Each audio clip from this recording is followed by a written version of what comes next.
Bonjour à tous, Franck Muller, nous sommes jeudi 23 avril.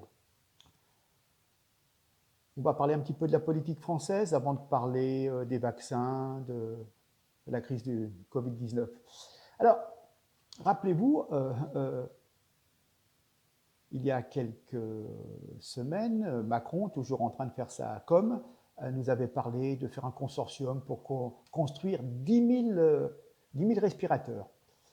Et bien nous apprenons que sur les 10 000, 8 500 ne sont pas applicables pour les malades du Covid-19, parce que c'est pas, il y a respirateur et respirateur, et ils n'ont pas construit les bons.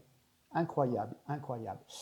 Alors, en fin de compte, cet achat en urgence par le ministère de la Santé de 10 000 respirateurs qui se révèlent inadaptés au Covid, donc enfin, 8 500 se révèlent inadaptés, me fait penser à ce qu'écrivait Giscard d'Estaing dans ses mémoires. Il avait reçu une plaisanterie il me semble, d'Helmut Schmidt, et qui lui disait, les Allemands lui disaient, la France est le seul pays communiste qui a réussi, avec un État obèse, une technostructure inapte, une bureaucratie sclérosée et des idéologues médiocres, cette guerre contre le Covid. On pourrait dire que ça tient plutôt d'une course en sac, et tout cela ferait bien rire si la situation de millions de Français ne dépendait pas de cet État soviétique qui sera en mesure de fournir des masques, des tests, des respirateurs, peut-être en septembre, si tout va bien. Nous sommes d'accord? Bien. Le traçage a été voté à l'Assemblée. Voilà. Hein. Donc, je vous avais déjà expliqué un petit peu. Bientôt, vous aurez la puce, on pourra vous suivre. Hein. Donc, le traçage dans vos smartphones, et ensuite, vous aurez une puce dans le bras. Comme ça sera plus pratique. Ça vous évitera de manipuler une carte bancaire, enfin, des tas de trucs, voyez. Voilà. Et donc, le traçage a été voté. Donc, demain, c'est la surveillance de masse, bien entendu. Hein. Voilà. Une petite nouvelle, une bonne nouvelle. Depuis des mois, beaucoup de patriotes, souverainistes, notamment des gens comme peut-être Marine et enfin, notamment Nicolas Dupont-Aignan, parlaient de cette fameuse usine Sperian, une usine de masques qui avait été fermée, elle est en Bretagne, qui avait été fermée il y a un an et demi, et les gens étaient prêts à reprendre. Et enfin, il semblerait que Macron se décide, parce qu'il y a des millions à balancer, on est d'accord, parce que bon, effectivement, là, on est obligé de lâcher de l'argent. Donc voilà, on remet en route cette usine, ce qui va nous amener quand même une certaine autonomie en matière de fabrication de masques. Voilà. Donc, à première vue, ils vont relancer la fabrication, ce qui veut dire que certainement le masque sera obligatoire. On nous a dit que ça ne servait à rien, maintenant on nous dira demain, vous aurez un PV si vous n'avez pas de masque. Voilà. Euh, les banlieues, je vais y revenir tout à l'heure, j'ai un petit truc sur les banlieues, allez on va y venir tout de suite. Oui bien sûr, les lois de la République ne s'appliquent à rien dans quelques 600 cités interdites de la République. Il n'est donc pas étonnant que le confinement ne soit pas respecté par une partie de ces populations qui ont clairement basculé dans la criminalité, notamment le trafic de stupéfiants. Ça, on est bien d'accord.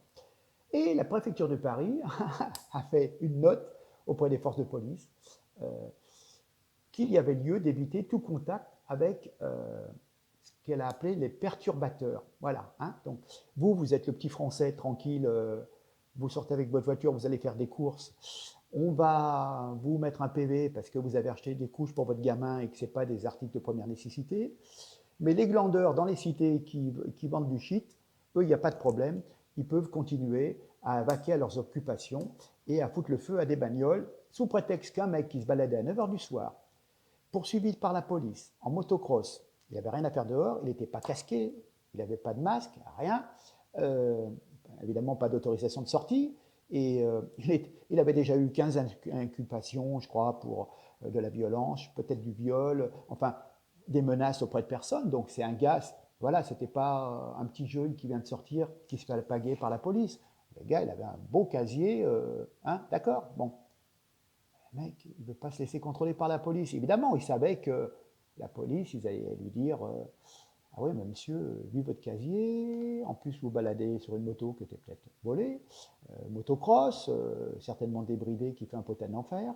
J'en ai qui passent vers chez moi, hein, on entend le bruit des motos, on sait que ce pas des motos qui ont un silencieux. Hein. Enfin, voilà des tas de choses. Après, vous vous étonnez que la police vous court après. Et puis après, ben voilà, il arrive ce qu'il arrive. Enfin bon. Donc, ben, la préfecture de police dit, pour éviter les problèmes, pour éviter qu'on nous brûle nos voitures, eh ben, vous évitez tout contact avec les perturbateurs. Ah ben c'est bien. C'est bien. Enfin bon.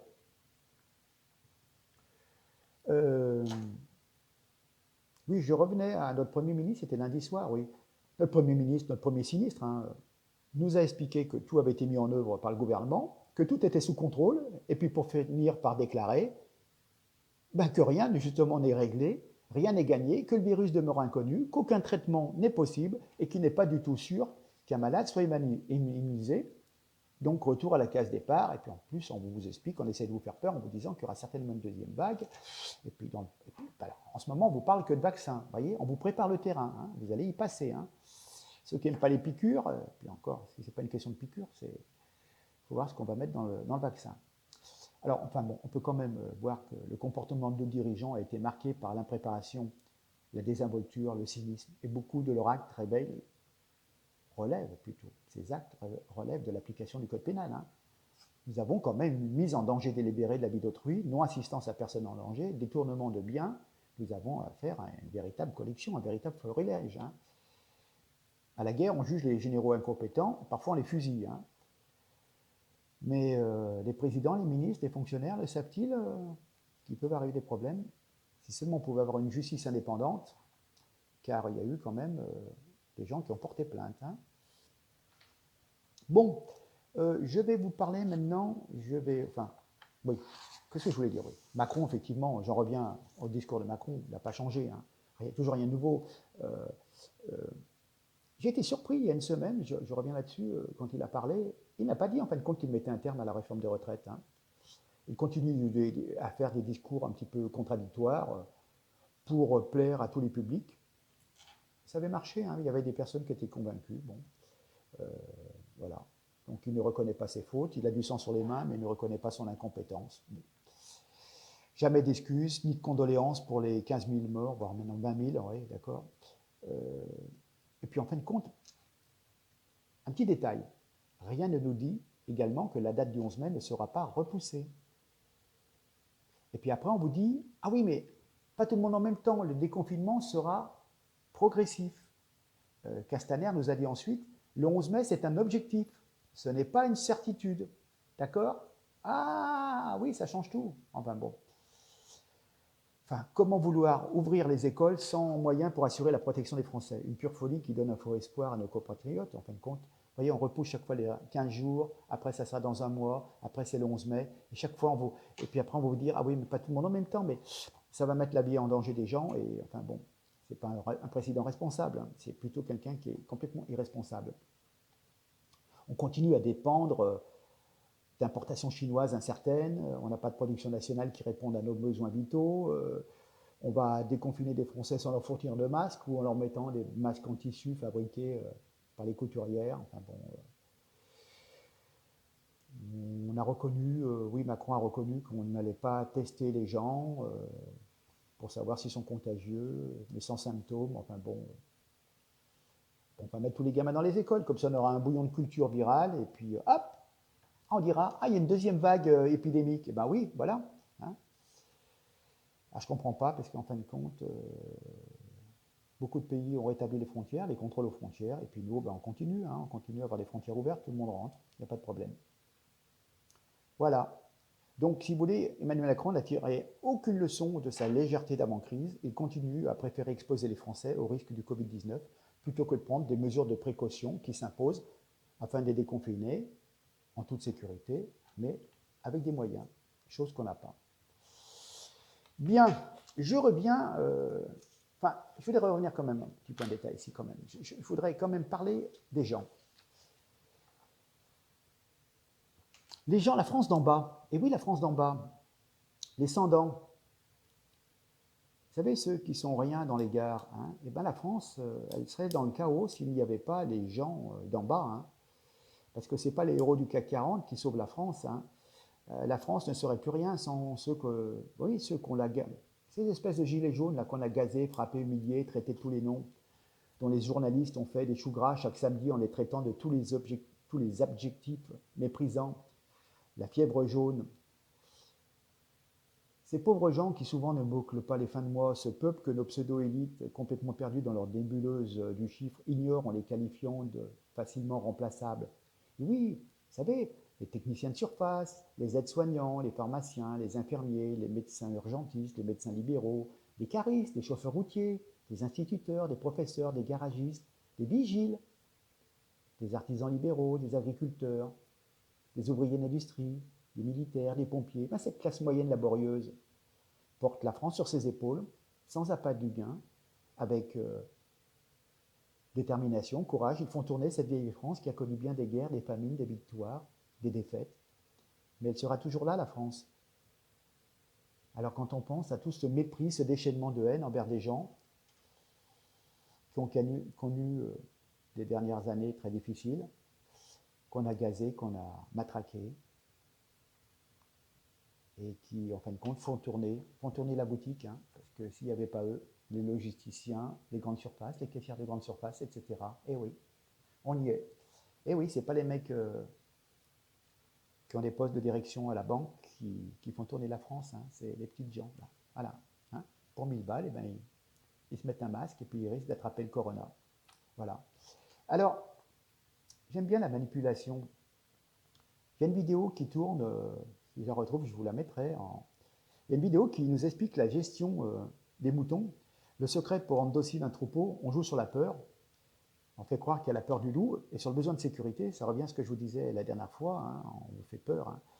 Et donc, tout le monde file à la bergerie. Vous rentrez tous chez vous, parce qu'on vous dit il y a le Covid-19 et vous allez mourir. Hein.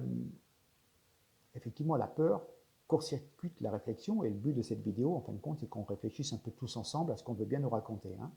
On leur fait croire qu'ils ont échappé, que vous avez échappé à un très grand danger, et on essaie de détecter les rebelles, et puis les rebelles, les moutons noirs, eh ben, on les sacrifie pour soumettre les autres. Hein. Donc, pas de différence entre les moutons et les humains, on fait peur aux humains, on les confine, et comme cela, on peut passer des lois liberticides et impopulaires, hein, bien sûr. Il y a une psychose collective qui fait que l'on peut vous faire croire ce que l'on veut, vous faire gober ce qu'on veut, et ensuite venir vers vous pour se faire applaudir à la télé à 20h. Et puis en fait, compte, on a étouffé toute velléité de révolte. Et hop, et voilà, l'affaire est dans le sac. C'est la semaine des 60 heures. Et puis voilà. Hein. Alors, je vais essayer d'aborder un sujet qu'une dame, enfin je me base sur des écrits, un entretien avec Valérie Bugol, qui est docteur en droit privé à l'université Panthéon-Sorbonne et avocate. Parce que vous savez, parfois nous qui parlons sur YouTube, on dit ouais, non mais c'est des complotistes, ils cherchent leurs sources, c'est pas des vraies sources. Enfin, la même femme, elle est docteur en droit privé, elle a cessé ses activités d'avocate pour se consacrer à la diffusion auprès du public du résultat de ses travaux de recherche. Elle analyse géopolitique, etc., sur les institutions nationales, internationales, la monnaie, l'entreprise, le droit, le fonctionnement de l'économie globale. Elle écrit des bouquins. Donc voilà. Alors, elle nous disait, en France et plus largement en Occident, la crise sanitaire du coronavirus présente un cas pratique d'ingénierie sociale, c'est-à-dire c'est la modification planifiée du comportement humain.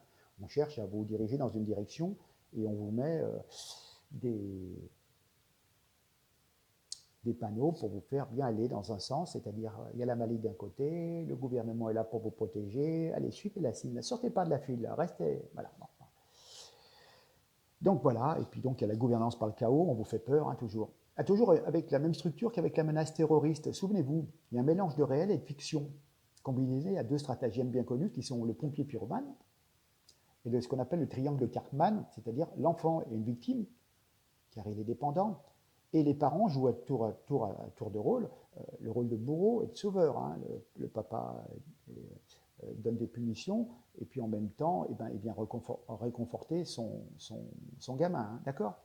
Alors sur le mélange réel-fiction, exemple, ce n'est pas parce que la version officielle de la crise Corona est fausse qu'il n'y a pas d'épidémie. De même, ce n'est pas que la version officielle des attentats est fausse que les attentats n'ont pas lieu. Des événements ont lieu, mais c'est la narration explicative qui est fausse, pas les événements par eux-mêmes. L'analyse de la crise actuelle révèle aussi l'application donc des techniques de pompier pyromane, c'est-à-dire le rôle de bourreau, victime, sauveur. Le pouvoir laisse la situation de crise s'installer, voire l'aide à s'installer. Réfléchissez à ce qui s'est passé pendant les 3 premiers mois de 2020, volontairement ou involontairement. Donc, si vous voulez, dans le réel, le pouvoir occupe la place du pyromane, donc du bourreau.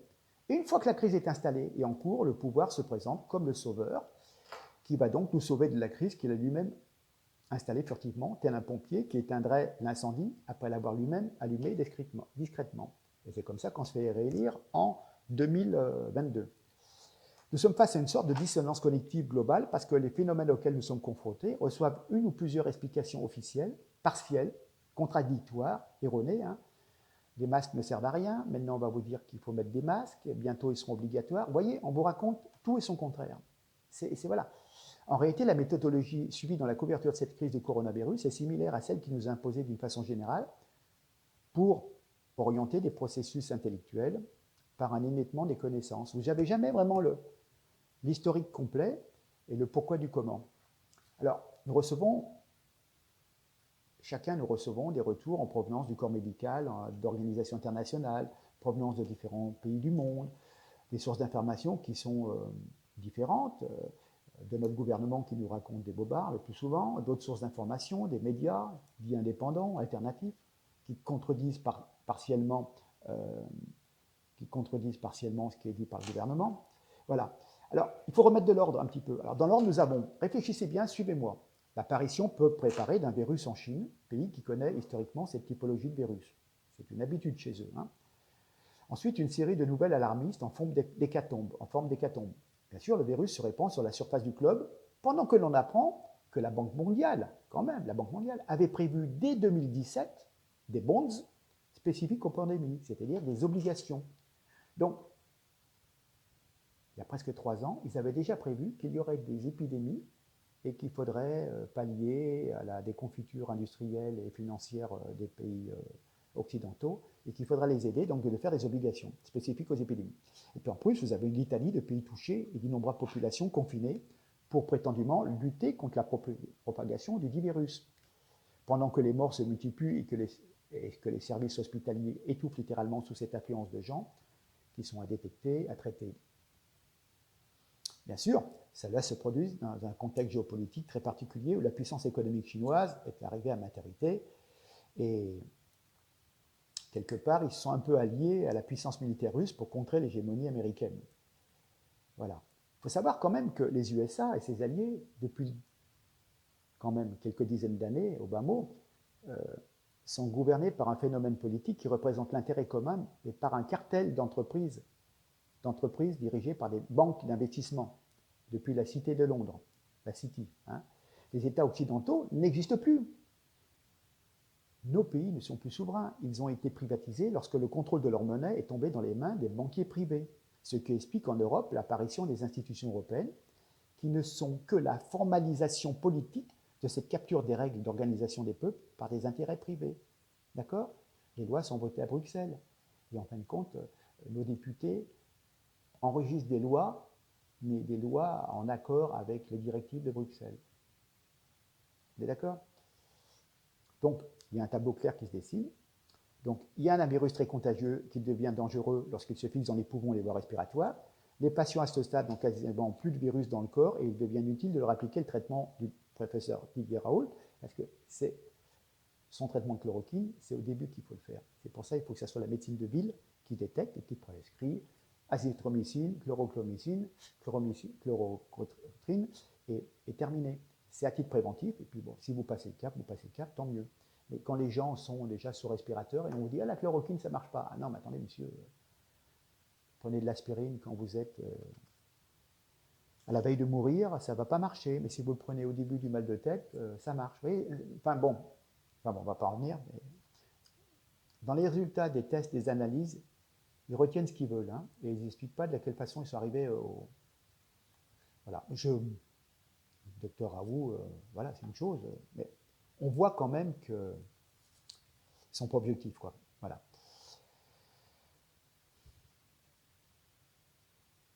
Donc effectivement, il y a des symptômes dans cette maladie, parce qu'en fin de compte, il y a il y a 90% des gens qui sont un peu fatigués, comme une grosse grippe. Bon, ça secoue, hein, on est d'accord, et puis ils passent le cap. Hein. Bon, voilà. Le pronostic vital des patients n'est pas engagé. Hein. Voilà. Et puis en plus, le traitement préconisé ne coûte pas cher, car les brevets sont très anciens, sont tombés dans le domaine public. Même s'il n'est pas efficace à 100%, ce traitement, on est d'accord. Mais du moment qu'on n'a rien d'autre à administrer, puis en surveillant qu'il n'y ait pas de contre-indication, notamment cardiaque, voilà, ce qu'il importe de retenir. Mais on ne l'a pas fait, alors que ça coûte 3, 4 euros la boîte. Hein. Bon. Et de l'autre côté, on a des médecins à la télé, notamment la sulfureuse Karine Lacombe, qui sévit sur les ondes et qui est en contact, rémunérée par des labos pharmaceutiques.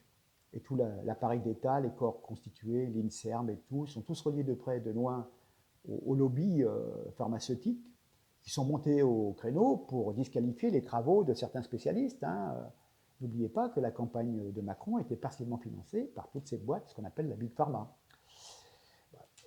J'effleure, hein, l'énumération sera vraiment trop longue, mais toutes les décisions politiques actuelles prises en opposition ouverte à l'objectif officiel d'enrayement de l'épidémie. Donc on a tout fait pour ne rien faire, en disant il faut attendre le résultat d'études et tout. On n'a pas pris de solution d'urgence. Donc, évidemment, en plus de chloroquine, tout le monde aurait pu vous en prescrire, n'importe quel médecin de ville ou de campagne. Et puis, on a dit, ah ben, c'est bizarre, maintenant, ça fait 70 ans qu'on envoyait nos soldats en Afrique avec la chloroquine pour le paludisme. Et puis, maintenant, ça devient une substance vénéneuse. Hein, parce que, voilà, je peux vous dire qu'il y a un mois et demi, ils ont fait le tour de toutes les pharmacies. Et moi, on m'a rapporté une personne qui bossait dans une pharmacie faire du ménage, faire du rangement et tout. Ils sont venus un matin, ils ont récupéré tous les stocks qui étaient en rayon de chloroquine pour pas qu'il y ait de trafic. Enfin bref, voilà. Comme si c'était un produit hyper dangereux. Voilà, donc rappelez-vous, vous avez parfois vous voyez sur Internet des sociétés qui proposent de faire des tests et tout, qui vendent à d'autres pays des tests, et puis notre gouvernement français, lui, il n'en veut pas des tests, et donc cette société française, je crois qu'il y avait une société qui était en région Alsace, Grand Est, je crois, et qui vend à 2-3 pays, mais qui dit, le gouvernement français, il ne veut pas nous en acheter. Nous, on n'a pas besoin de tests, on est plus fort que les autres. Allez, donc vous voyez, en fin de compte, que... Ah oui, c'est vrai aussi, il y avait des gens qui se plaignaient, des industriels, qui avaient dit, on va faire des respirateurs, et on leur a refusé aussi. Ils ont préféré acheter des respirateurs qui ne marchent pas, mais bon, voilà. Alors, pour compléter ce tableau, vous avez une déconstruction méthodique du service de santé publique allant de la liquidation des stocks de matériel aux restrictions de lits, de personnel hospitalier, qui s'est aggravée effectivement depuis la présidence Sarkozy. Cette crise sanitaire laisse apparaître les véritables acteurs politiques cachés derrière les vestiges de l'État. On s'aperçoit aujourd'hui, mieux qu'hier, que l'État est tenu par des intérêts privés, bien entendu, qui préconisent des remèdes très coûteux, peu efficients, en attendant le futur vaccin, qui sera obligatoire. Sur les lignes d'arrivée, pour gagner le cocotier des contrats publics et privés de commandes massives de vaccins, il y a Johnson & Johnson qui annonçait le 31 mars qu'il serait prêt à tester son premier vaccin dès septembre 2020. D'autres laboratoires restent bien évidemment en lice pour la cagnotte du futur vaccin. Il faut savoir deux choses quand même. Premièrement, tous les vaccins rapidement fabriqués se sont historiquement révélés peu efficaces et même dangereux pour la santé humaine. Deuxièmement, un vaccin contre un virus, par hypothèse, il est mutant, comme l'est le coronavirus, donc il a très peu de chances d'être efficace. Rappelez-vous, chaque année, on refait le vaccin pour la grippe en fonction de certains gènes, etc. On le modifie parce qu'effectivement, il a muté d'une année sur l'autre. Donc, chaque année, il y a un nouveau vaccin contre la grippe. Et là, on vous dit, on va en faire un pour le corona, et puis en fin de compte, on va vous vacciner, puis il y aura une nouvelle vague de corona qui aura muté, et du coup, ça ne vous servira à rien. Donc, ce problème est aggravé par le fait que, effectivement, cette maladie Covid-19 met en cause plusieurs souches différentes qui elles-mêmes se subdivisent en plusieurs variantes. Donc, je veux dire, franchement, pour avoir un vaccin qui va compléter toute la gamme, voilà. Donc, franchement, si les pouvoirs publics voulaient vraiment, effectivement, enrayer l'épidémie, ils décideraient de traiter à moindre coût un maximum de gens en amont, dès qu'on sent un petit peu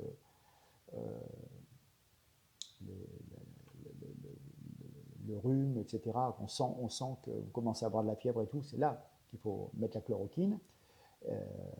Et voilà, c'est un début de traitement, ça marche, ça enraye, c'est très bien, ça n'enraye pas, bon, ben, on verra s'il y a une autre chose à proposer. Voilà, mais l'azithromycine aussi aide beaucoup, ce type d'antibiotique aide beaucoup pour soigner cette infection. Bon, voilà, il y a eu d'autres protocoles qui ont marché avec un double antibiotique. Hein, voilà. Donc, le gouvernement n'est pas honnête. Il ne prendrait pas l'option consistant à mettre plein d'obstacles en place pour que les gens ne soient pas traités, ne soient pas testés, ne soient pas protégés par des masques. Voilà. Hein. Alors, c'est très bizarre, effectivement. Nous, on doit rester confinés, mais les populations les plus rebelles situées dans les zones de non-droit ou les camps de migrants, elles n'ont pas de problème et elles vaquent à leurs occupations et à leur trafic sans aucun souci, on est bien d'accord. Hein. Par ailleurs, notons que le gouvernement français, qui a également récemment, sur préconisation de l'ONU, vidé massivement et prématurément les prisons de prisonniers de droit commun, va punir d'emprisonnement les contrevenants multirécidivistes qui auront dépassé leur heure de promenade. Donc on lâche, comme j'ai déjà lu précédemment, on lâche des gens qui ont fait des agressions, des vols, des violences, pour mettre en prison des gens qui auront 2 fois, 3 fois oublié leur papier ou auront fait une bêtise en le remplissant. J'ai oublié l'heure, j'ai oublié l'année, j'ai oublié... Enfin bref, j'ai pas mis ma date de naissance. Enfin, on se rend bien compte ici de deux choses, que la volonté affichée de protéger les populations cache une volonté sournoise de les mettre en état de choc et de les surveiller massivement.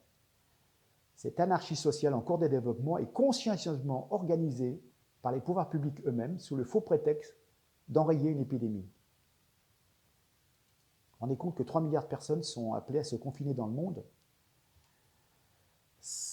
Alors, rappelez-vous que déjà en 2009, Jacques Attali, lors de la pandémie de la grippe A en 2009, oui, expliquait que l'histoire nous apprend que l'humanité n'évolue significativement que lorsqu'elle a vraiment peur. Donc, gouvernement mondial, vous voyez, nouvel ordre mondial, oui, mais si chaque pays dans son coin, ils n'arrivent pas à se débrouiller, il faut vraiment quelqu'un qui chapeaute tout et qui impose. Ah ouais, une dictature mondiale. Voilà. Mais effectivement, de multiples informations montrent que l'existence d'une pandémie était prévue, pour ne pas dire attendue, par un certain nombre d'institutions et de personnages, au premier rang desquels on peut citer pêle-mêle la Fondation Bill et Melinda Gates, le Centre John Hopkins pour la sécurité sanitaire, le Forum économique mondial, l'OMS, la Banque mondiale, Jacques Attali, même on prévoyait dans le magazine The Economist en 2019 et 2020, et notamment l'ancien ministre britannique Gordon Brown, vous savez, il était Premier ministre il y a quelques années, qui appelle ouvertement à la constitution d'un gouvernement mondial pour faire face à cette pandémie de coronavirus. Vous voyez, on y vient tout doucement.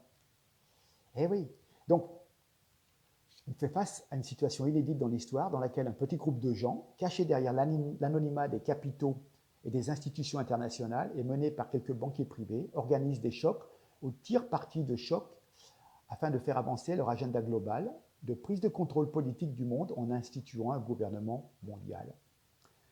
Donc, il faut avoir préalablement développé chez les individus, en général, chez les dirigeants politiques aussi en particulier, qui sont parfois pas trop au courant, le sentiment de la nécessité d'une régulation des événements à l'échelle mondiale.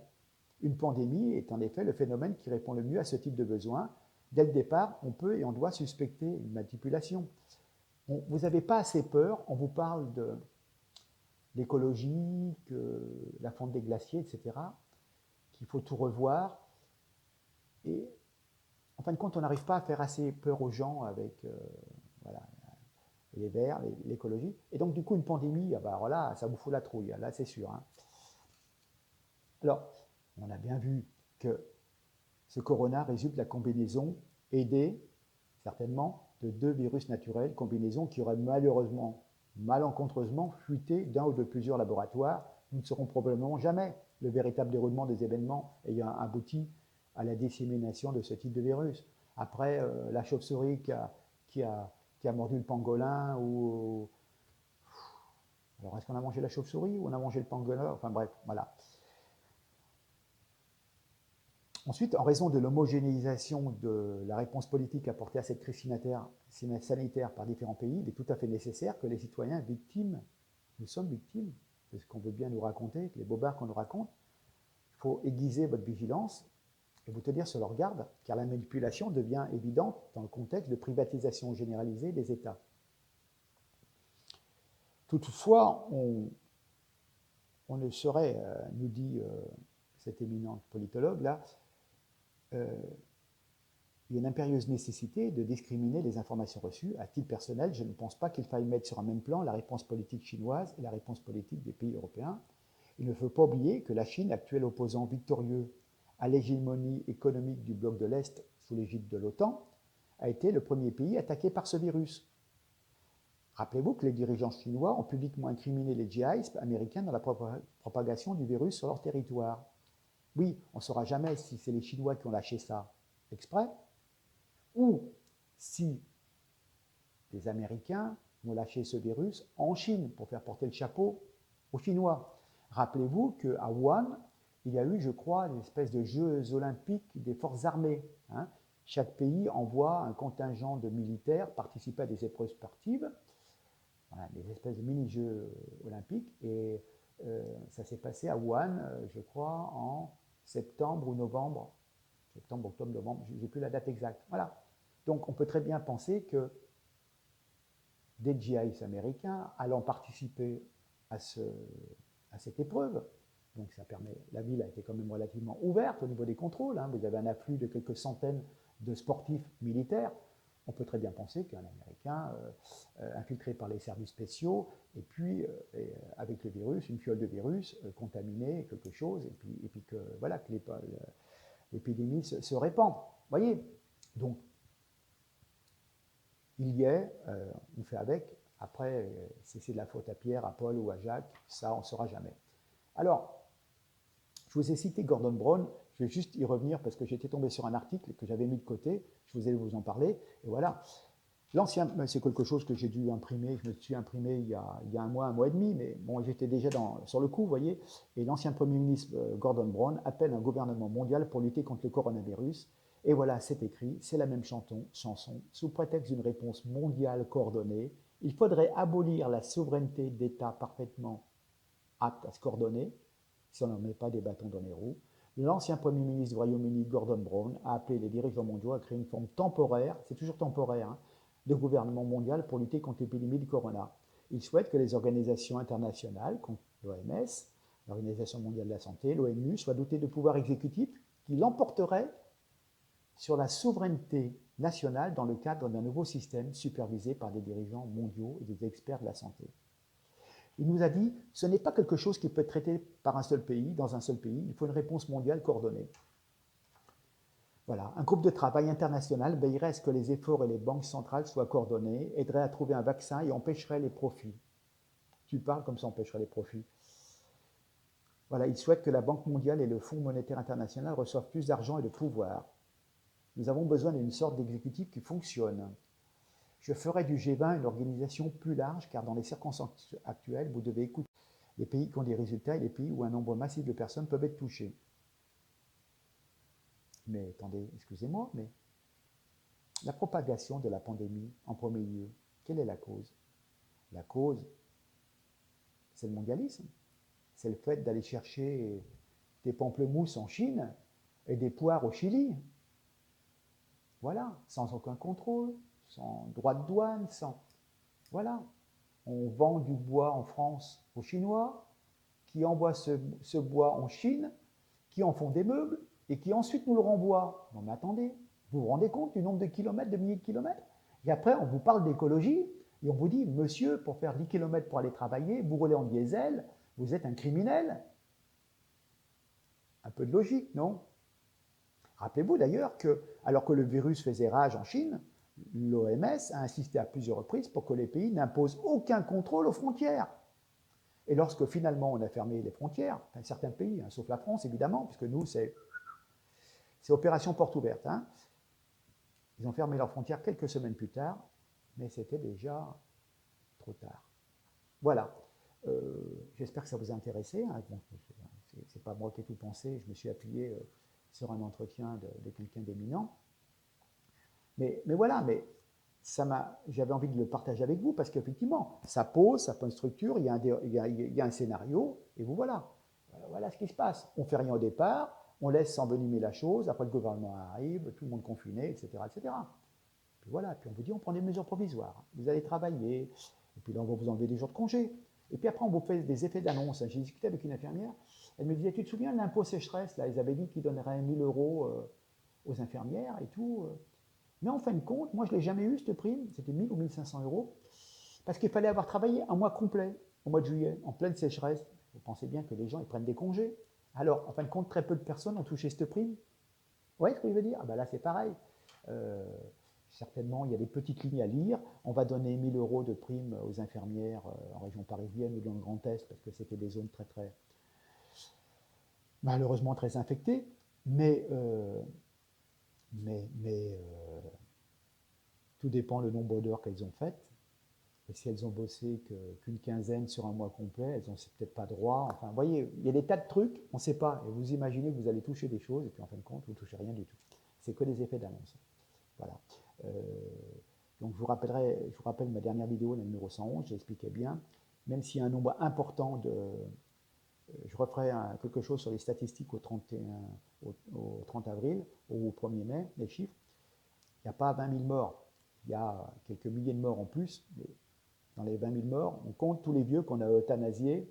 Il y a une vidéo, d'ailleurs, il faudrait que je la mette d'ailleurs dans le descriptif, vous mettrez la vidéo, il y a une vidéo qui tourne aussi, on explique, on met de la morphine, et puis de l'hypno, je ne sais pas quoi, et puis en une semaine, les petits vieux, ils partent, ils décèdent, les familles ne peuvent pas venir les voir, il n'y a qu'une personne qui peut venir par semaine, on ne voit pas l'évolution de santé du petit vieux, puis on appelle, et puis voilà, il est décédé, et hop, c'est marqué, comme je vous l'avais dit dans ma dernière vidéo, ça rentre dans les chiffres du corona. Voilà. Bon, parce qu'on ne l'a pas soigné. Ce n'est pas le corona qui l'a tué, c'est qu'on a décidé, c'est un LATA, c'est-à-dire pas de lutte sur des personnes âgées. On n'engage pas de soins, ça ne vaut pas le coup, on les laisse mourir et puis c'est tout. On ne va pas mettre sur respirateur pendant 15 jours, 3 semaines, un petit vieux de 80 ans, de 75 ans. Enfin bon, voilà.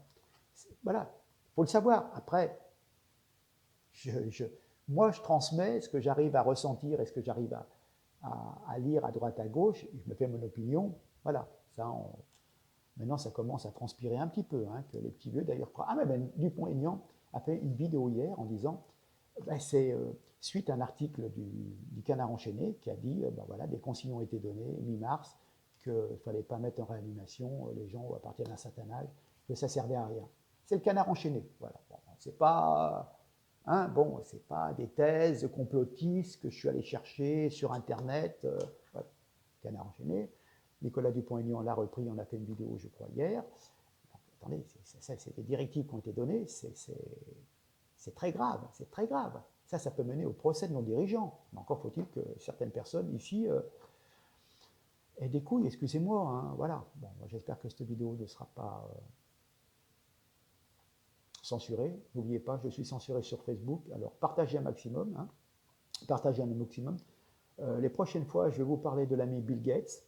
Il faudra que je parle. J'avais mis de côté, j'avais vu que un neveu Kennedy est en guerre contre Bill Gates, contre la vaccination forcée et toutes les magouilles, les forfaitures qu'il a fait en Inde et en Afrique, où des gens sont devenus stériles, ont eu des tas de problèmes de santé, sont décédés par des essais de vaccins. Enfin bon, c'est absolument pas le gentil Bill Gates qui donne des sous pour financer la recherche.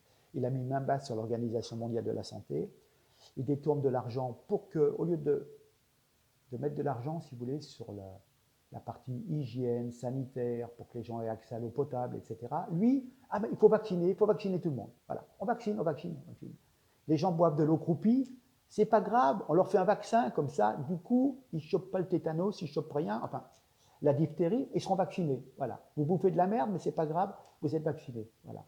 Donc, du coup, il a orienté, étant donné que c'est un donateur de l'Organisation mondiale de la santé, il donne je crois, pratiquement un tiers du budget. Donc, du coup, il influence, il a des gens à sa botte, et puis du coup, ben, voilà, on dit vaccination, 7 milliards de personnes, comme ça, plus personne ne se contamine. Sur ce, je vois que j'ai un coup de fil. Je vous laisse, je vous remercie infiniment de votre écoute. et n'oubliez pas de partager. Merci beaucoup. Merci, on tient le bon bout. Hein. À très bientôt. Merci, au revoir.